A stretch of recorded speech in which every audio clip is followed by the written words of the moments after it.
ہم دنیا دنیا کرتے رہتے ہیں. وہ کہتے ہیں نا، وہ حدیث ہے نا کہ the son of Adam grows and with him grow two things, the love for money and the love for long life. کہ آدمی کی، ابن آدم کی زندگی بڑھتی ہے اور اس کے ساتھ اس کے اندر دو چیزیں بڑھتی ہیں، ایک لمبی زندگی کی خواہش اور ایک بہت مال کی خواہش. یہ جو دنیا کی خواہش ہے، یہی کرتے کرتے ہم دنیا سے چلے جاتے ہیں، کیونکہ جانا پڑتا ہے. ایک وقت لکھا ہوا ہے، اس وقت کے اوپر ہمیں فیصلہ کرنا پڑتا ہے کہ اب کچھ نہیں کیا جا سکتا.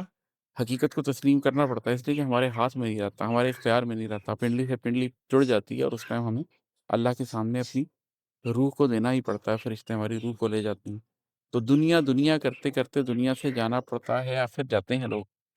اس سے بچتے کون ہیں؟ وہ لوگ جو دنیا دنیا نہیں کرتے ہیں، جو روح کو سمجھنے کی کوشش کرتے ہیں. اور اسی پہ یہ مقطع ہے کہ روح کے در کھلتے ہیں جب سینوں پہ عماد، روح کے در کھلتے ہیں جب سینوں پہ عماد، سر پٹ جاتے ہیں، حاضر جاتے ہیں لوگ. اگر کہیں آپ کے سینے پہ روح کے در کھل جائیں، روحانیت کے در کھل جائیں، نور کے در کھل جائیں، تو جب آپ کے سینے پہ وہ در کھلتے ہیں اور روشنی کے دروازے آپ کے اندر کھلتے ہیں، پھر آپ کی سپیڈ ہی کچھ اور ہو جاتی ہے. پھر آپ کرنوں کا سفر لمحوں میں طے کرتے ہیں، پھر آپ سرپٹ جاتے ہیں، پھر آپ حاضر جاتے ہیں، پھر آپ اس طرح سے جاتے ہیں کہ آئے نفس مطمئنہ، تو مجھ سے راضی اور میں تجھ سے راضی.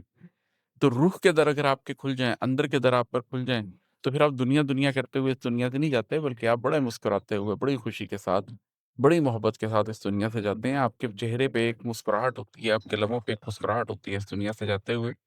لیکن ضروری ہے کہ آپ کی روح زندہ ہو جب آپ کا بدن مرے. اگر اس وقت تک آپ کی روح زندہ نہیں ہوگی تو پھر آپ کی روح قید ہو جائے گی اور بدن مر جائے گا، آپ کے ہاتھ کچھ نہیں آئے گا. اور اگر روح زندہ ہے تو پھر مٹی میں جانے والا جسم کوئی حقیقت نہیں رکھتا، اس کی کوئی حیثیت نہیں ہے. وہ جب مرضی چلا جائے، آپ کو ذرا برابر فرق نہیں پڑے گا، آپ خوشی سے تیار ہو جائیں. آج کے لیے اتنا ہی، انشاءاللہ تعالیٰ پھر بات کریں گے. السلام علیکم.